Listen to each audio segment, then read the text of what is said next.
Hello, my dear friends. What is good? What's great? I'm having a beautiful day, actually. I've only had 1.5 coffees, which is not many for me. That always feels fun because now I'll probably have another one after this. So what have you guys done? I hope you've had something fun or something interesting that you've done. That would be awesome. Feel free to leave it in the comments or send me an email. We are up to Act 5, Scene 1 of The Merchant of Venice, which is the last scene. We're going to be doing it in a few parts because it is so long, but crazy. Belmont, avenue to Portia's house. Enter Lorenzo and Jessica. The moon shines bright. In such a night as this, when the sweet wind did gently kiss the trees and they did make no noise, in such a night, Troilus, methinks, mounted the Trojan walls and sighed his soul toward the Grecian tents, where Cressid lay that night. In such a night did Thisbe fearfully o'ertrip the dew, and saw the lion's shadow ere himself, and ran dismayed away. In such a night stood Dido with a willow in her hand upon the wild sea banks, and waft her love to come again to Carthage. In such a night Medea gathered the enchanted herbs that did renew old Aeson. In such a night did Jessica steal from a wealthy Jew, and with an unthrift love did run from Venice as far as Belmont. In such a night did young Lorenzo swear he loved her well, stealing her soul with many vows of faith, and ne'er a true one. In such a night did pretty Jessica, like a little shrew, slander her love, and he forgave it her. I would outnight you, did nobody come, but hark, I hear the footing of a man. Enter Stefano.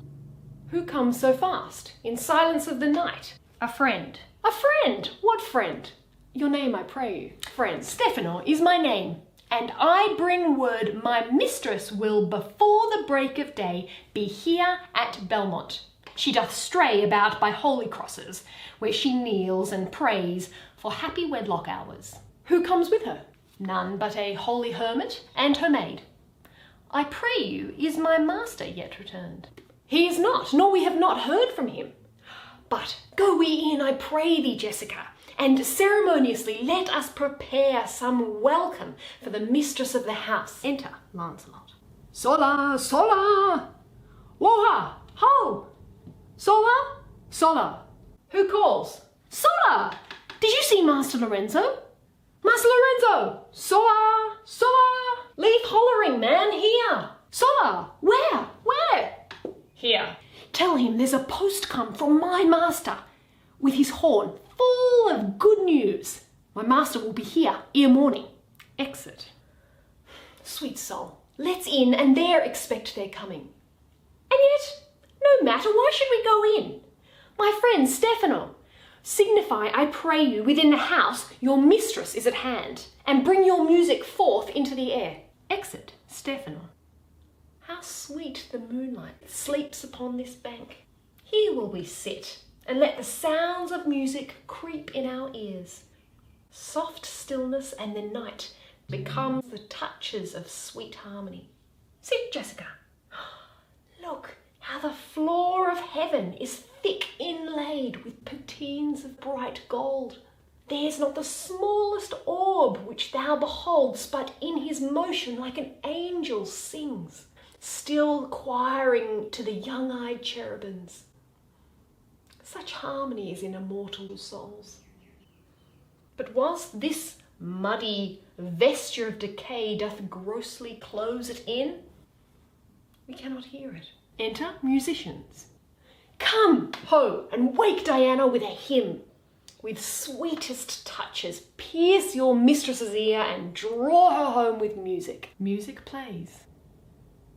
I'm never merry when I hear sweet music. The reason is your spirits are attentive.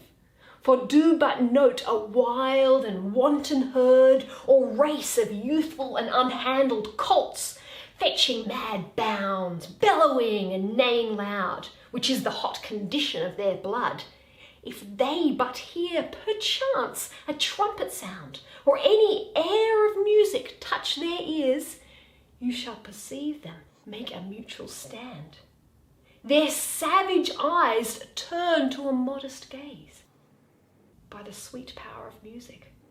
Therefore the poet did feign that Orpheus drew trees, stones, and floods, since naught so stockish, hard, and full of rage, but music for the time doth change his nature. The man that hath no music in himself, nor is not moved with concord of sweet sounds, is fit for treasons, stratagems, and spoils. The motions of his spirit are dull as night, and his affections dark as Erebus. Let no such man be trusted. Mark the music. Enter Portia and Nerissa. Well, friends, that is the end of that section, not the end of the play. We have another 2 sections of that scene. What did you think? I think it's everything's a bit cheery and happy and sparkly, which is a bit weird to me after that crazy court scene. But I guess that's the way it is. Let me know what you think. If you liked it, I'd love you to give this video a like. If you loved it and want to see more, I'd love you to give the Shakespeare with Izzy channel a subscribe. And I will